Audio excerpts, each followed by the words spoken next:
Kind of a cold, nasty, clammy day, but it's not raining. So anyhow, my name's John. Your freaking Jeep is where you at, and welcome. I'm glad you stopped by. I'll show you the new to me car. It's a Buick Audi. Did you get that?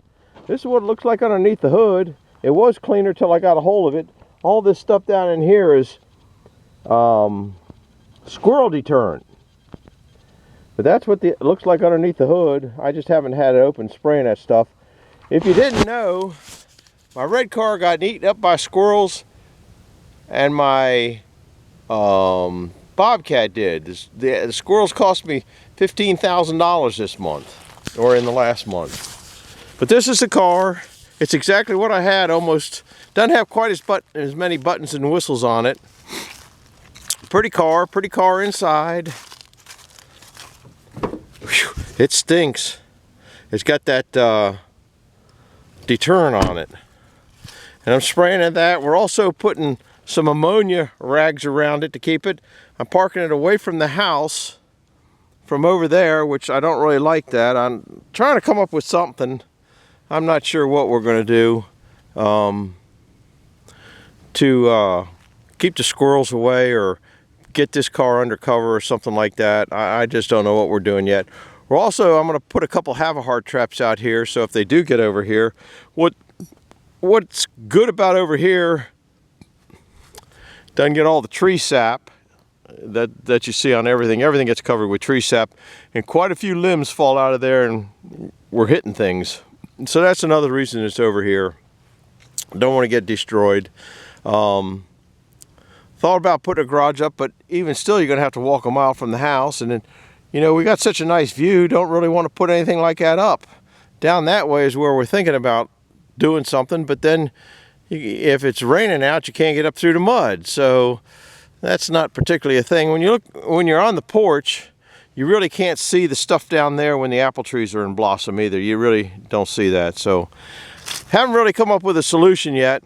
Anyhow, I'm going to put a couple have-heart traps out here, some rags soaked in ammonia, which they say that's supposed to work pretty good. So we're going to do that. And a couple other things we've come up with, which the score is now 6-13. Well, the 6, when I get the number one things, the 6 side of the thing, some of you guys know what I'm talking about. I'm putting them out here, okay? And why I'm putting them out here is because when you do that, the vultures come over to get them. And squirrels don't like vultures, okay? So that it sounds a little crazy, but it might work, who knows? Anyhow, right now the car stinks like pepper. That's probably what's mostly in that thing. And I've been sneezing too. I did climb underneath of it. I think I'll take it down to Jeff's and spray the underneath of it maybe in the next week or so. I don't know what the longevity is at. If you drive it down the road with one rain, is it wiped out? That little bottle there was $24. But that's a far cry from what these guys did. Now I'm about ready to go back and spray the heck out of the Bobcat. So that's what's going on.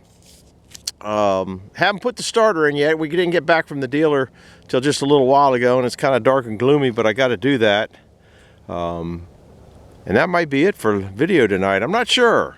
Might go work on the starter. It's chilly out though. It's just kind of cold and clammy. We'll see you in a little bit. Thanks for stopping in, and that's the new to me car. Well, now that I sprayed all the cars with some kind of, this is what we're using here. I don't know if anybody's ever used it before, but you can certainly smell it when you're spraying it on. Its main ingredient is oil of black pepper, and when you're spraying it, you can smell that stuff. And this was a higher concentrate than the other brand, so this little bottle was 25 bucks, but that's far cheaper than anything else. Anyhow, these are the two starters, the old starter versus new starter. I guess, and crap knocked down.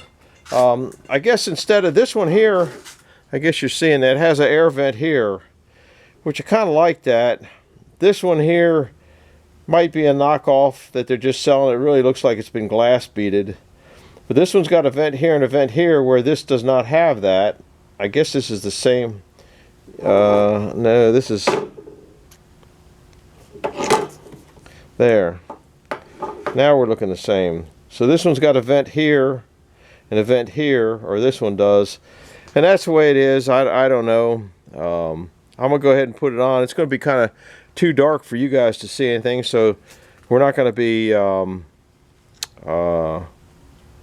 filming it. There's just no point in it. So this is probably a short one tonight, and maybe I'll put it on early. And you got to go over to Dan at Back 40 Firewood and check out the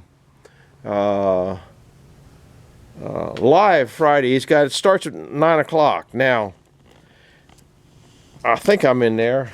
Now, if you watch Dan, you know him and I kid all the time.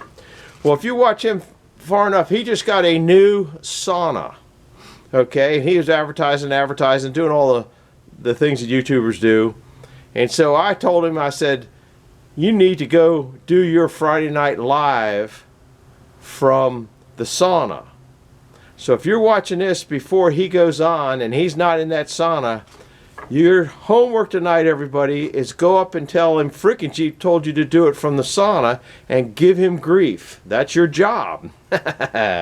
Anyhow, then last night I said, or in yesterday's video, which was also a pretty quick one, I got tore up all day long on going down to the car dealer because the car dealership is over an hour drive away, and you had to get there. The appointment was at 1. So we had to leave here at 12, and you know I don't get going till 11, so I didn't want to go out and get anything started too much. And so then lasted, I don't know, an hour and a half or so down there. We didn't get home till late. And then we went to the store and got that spray stuff, and if it works as good as it stinks, but I just don't know how fast or how long it lasts, and made underneath the engine hood look nasty. But anyhow, I said something about the sawmill I kind of like the most, and I'm going to put this up here, and maybe you can see it. If not, I'll try to read it. I'm not a very good reader. In fact, I'm about the world's worst reader, and you can't see it in the camera, you can't see it. Sawdust and Old Iron at CHOFFMAN1, and it's a model sawmill. It's a model Frick sawmill, and that thing is just unbelievable. You got to go look at it. It's a miniature Frick, probably a timber tiger. It's got a debarker. It's got an edger. It's got all that stuff, and it's got air dogs on it. So it's pretty slick.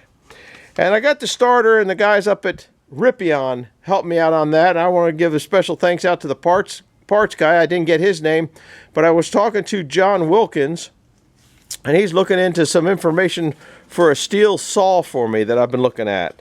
I'm looking at a electric top saw, and they say they turn off after you don't run them for a second or two. They turn off, and you got to go through the startup procedure, and I don't know if that's changeable, so he's going to look into that for me, which thank him for that. And if you need any steel parts or stuff like that, they did good, and the parts guy did good at getting me that. He had that and helped me out on the price a little bit. Like to keep the sales close to home as opposed to doing the internet. And if I do have a problem with this, I got a place to take it back if it's not, if it's out of warranty or whatever, who knows. Anyhow, I am going to go start putting this on, and it's probably going to take me longer. Whoops. There was some kind of Loctite on those bolts. Like I said, you ain't going to be able to see it, so there's no point in even trying. One of my lights is out up here. I guess you can see it. Those go out all the time. Those valves don't like the cold weather, I guess. But I'm going to put the threads has some kind of sealant on it. I don't put Loctite or anything on it. I just use fingernail polish, and I've never had a problem with fingernail polish. It's a lot cheaper because I get them for free when the wife changes colors. Anyhow, I'll bring it back and see if we can get this thing running. So be back in a bit, I hope. Bye-bye. Well, it's running. I'm going to try it a couple times.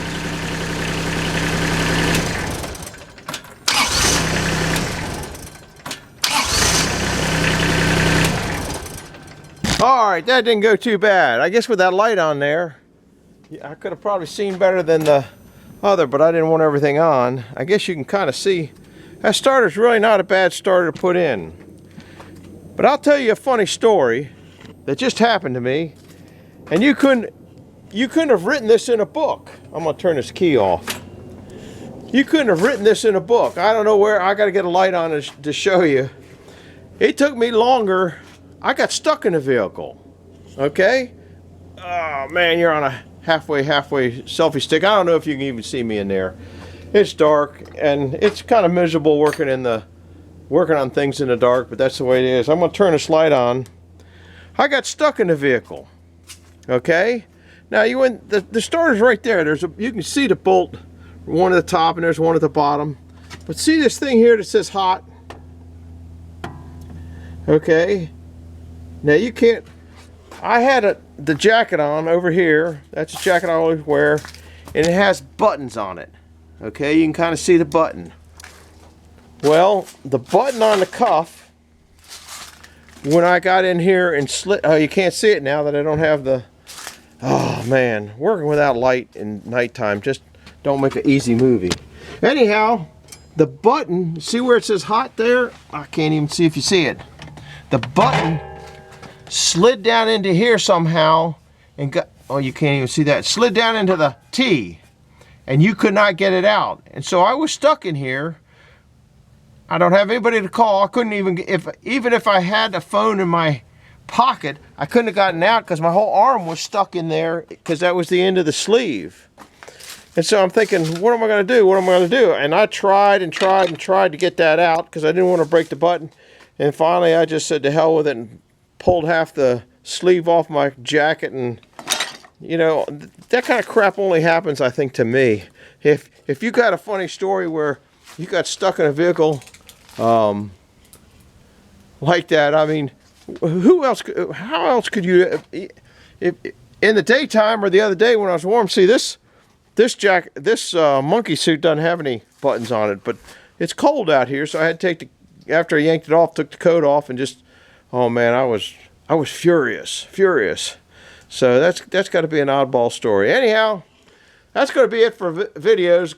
Don't forget to go give Dan up at Back 40. Stop in, and if he's not in his sauna, you give him some grief and tell him it come from frickin' Jeep. So we'll see you guys later now. Bye bye.